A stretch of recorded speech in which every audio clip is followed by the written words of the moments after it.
చంద్రబాబు గారికి నమస్కారాలు. మీకు మీ కూటమి సభ్యులందరికీ కూడా హృదయపూర్వకమైనటువంటి అభినందనలు.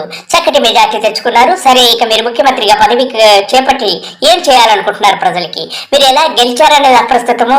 మీరు ఎలా గెలిచారో భగవంతునికి తెలియాలా, ఈవీఎంస్ తెలియాలి, అది అప్రస్తుతము. మీరు ప్రజలకి ఏం చేస్తున్నారో ముఖ్యమంత్రి పదవి చేపట్టాక ఆ విషయం మాకు చెప్పండి.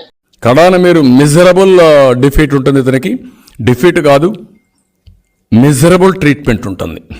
చరిత్రలో ఏ రాజకీయ నాయకుడికి జరగినటువంటి ట్రీట్మెంట్ ఇతనికి ఉంటుంది. ప్రజలు అడుగుతున్నది అతన్ని ఏం చేస్తావు, ఇతన్ని ఏం చేస్తావని కాదండి బాబు గారు. మీ సూపర్ 6 గురించి తెలియచేయండి. అంతేగాని ఇంకా ముఖ్యమంత్రి పదవి చేపట్టకుండానే అతన్ని ఏదో చేసేస్తాను, ఇతను అంతం చేస్తాను, మీ మంచి మాటలు కాదని మేము అందరూ కూడా ప్రజలందరూ అనుకుంటున్నారు. ఈ మాటలకు మీరు స్వస్తి పలకాలి. మీరు ఆ విషయం గుర్తుపెట్టుకోండి. మీ మాటలు వింటుంటే పగతో రగిలిపోతున్నట్టుగా ఉంది. ప్రజలకి ఏం చేస్తామనేది ఆలోచించండి చంద్రబాబు గారు. 5 ఏళ్ల పాలన మీకు ఇచ్చారు, దాని గురించి మాట్లాడండి. పగలు, ప్రతీకారాలు, అంతాలు ఇవన్నీ మంచి పద్ధతి కాదు. ప్రజలకి ఏం చేస్తారో సూపర్ 6 గురించి చెప్పండి, వింటాము.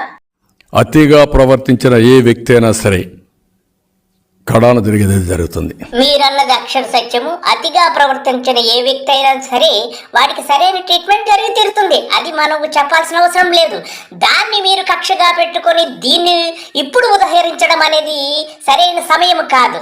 మీకు పదవి ఇచ్చింది దానికోసం కాదు కదా, ప్రజలు కట్టబడింది కక్ష తీర్చుకోమని కాదు. అన్నీ రాజకీయాలన్నీ చెప్పి చేస్తారా?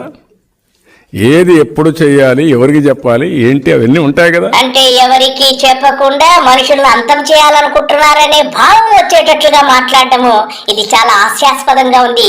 అదే మాటలు మీకు కూడా వ్యక్తిస్తాయి. కాబట్టి ఇవన్నీ ఉపసంహరించుకుంటే పద్ధతిగా ఉంటుందని ప్రజలు అనుకుంటున్నారు. నేను నాకు నేర్పిస్తారు రాజకీయాలు 45 ఏళ్ళు. మీకెవరు నేర్పిస్తానన్నారండి? మీకు తెలియని రాజకీయ చతురతలు ఏమున్నాయి? ఎన్నెన్ని చూసాము. నా వయసు ఇప్పుడు 62 సంవత్సరాలు. నేను కూడా చాలా మిమ్మల్ని అబ్జర్వ్ చేస్తున్నాను. కాబట్టి ఇవన్నీ కూడా అప్రస్తుతము. నేను కొత్తగా రాజకీయం చేస్తున్నానా? నాకు రాజకీయం తెలియదా? అన్నీ మీరే చూస్తారు. మీకు రాజకీయం తెలియదని ఎవరన్నారండి? మీ మామగారి కాలం నుంచి మిమ్మల్ని చూస్తున్నాం. మీకు రాజకీయం తెలియదని ప్రజలు ఎందుకు అనుకుంటారు బాబు గారు? మీకు తెలియని విద్యలు ఏమున్నాయి? మీకు అన్ని తెలుసు. కానీ ప్రజలకు ఏం చేస్తారో అది చెప్పండి అని నేను చెప్తున్నాను. వైఎస్ఆర్ కాంగ్రెస్ పార్టీ పోవాలి. క్విట్ జగన్. అతను ఎంత స్పీడ్గా రేపటి నుంచి రాను రాను ఆ స్పీడ్ పెరుగుతుంది. అంటే ఇక మీరు స్పీడ్ పెంచేది ప్రత్యర్థి పార్టీ అయినటువంటి మాజీ ముఖ్యమంత్రి పైన పగ తీర్చుకోవడమే ముఖ్య ఉద్దేశం అంటారు. అంతే తప్ప ప్రజలకు చేసేది ఏమీ లేదని మీరు ఇలా చెప్పడం అనేది ఎంతవరకు సమంజసమో మీ యొక్క ఆత్మ పరిశీలన చేసుకుంటే మీకే అర్థమవుతుంది. ఇంత ఓపెన్ అయిపోవడం అనేది అదంతా మంచిది కాదు. ఇంకా ప్రమాణ స్వీకారం చేయకుండానే ఇలా బెదిరిస్తున్నారంటే ఏమనాలి బాబు గారు మిమ్మల్ని? కడాన మీరు మిజరబుల్ డిఫీట్ ఉంటుంది. ఇతనికి డిఫీట్ కాదు, మిజరబుల్ ట్రీట్మెంట్ ఉంటుంది. చరిత్రలో ఏ రాజకీయ నాయకుడికి జరగినటువంటి ట్రీట్మెంట్ ఇతనికి ఉంటుంది.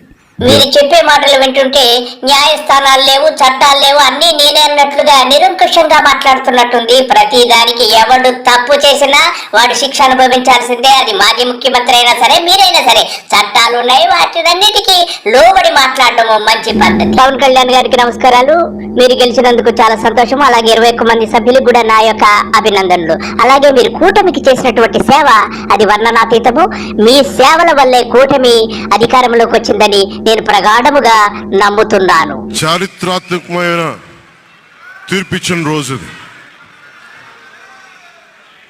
ఏ మాటకైతే మనం కట్టుబడి ఉన్నామో ఆంధ్రప్రదేశ్ ప్రజలకి జవాబుదారీతనంతో ప్రభుత్వం స్థాపిస్తాం.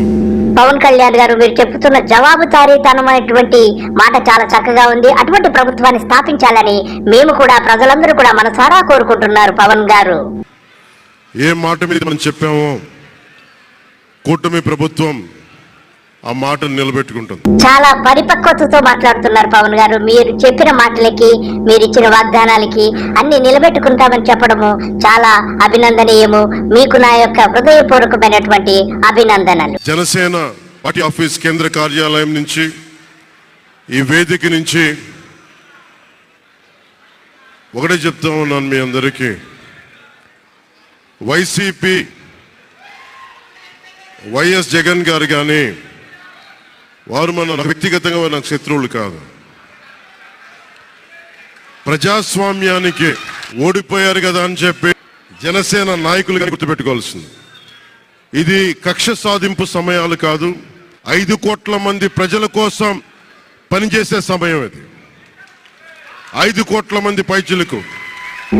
పవన్ గారు, మీరు చక్కటి పరిపక్వతతో మాట్లాడుతున్నారు. ప్రత్యర్థుల మీదకి మనము కక్షలు కార్ఖన్యాలు సమయం కాదని, 5 కోట్ల మందికి ఏం చేయాలన్నది సమయమని, అలాగే మీ జైన్ సైనికులకు మీరు చక్కటి హితబోధ చేస్తున్నది చక్కగా ఉంది. ఇలాగే కంటిన్యూ చేయండి. ఆంధ్రప్రదేశ్ విభజన జరిగినప్పటి నుంచి ఈ రోజు దాకా మనం నలుగుతూనే ఉన్నాం. ఆ రోజులు అయిపోయినాయి, ఆ చీకటి రోజులు అయిపోయినాయి.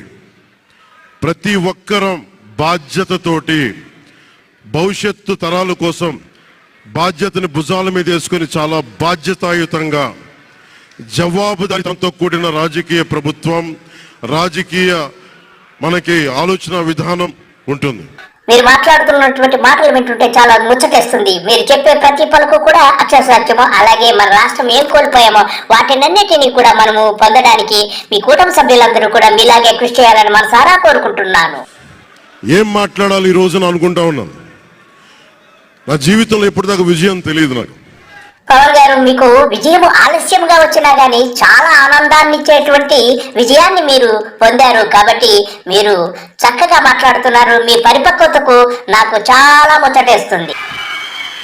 ఎప్పుడు ఒకసారి సినిమాల్లో ఉన్నప్పుడు తొలి ప్రేమ అనే విజయం చూశాను. ఆ తర్వాత నాకెవ్వరు నేను విజయం సాధించానని కానీ డబ్బులు వచ్చినాయని కానీ ఏ ఒక్క సినిమా విజయం చెప్పలే నాకు. నా జీవితం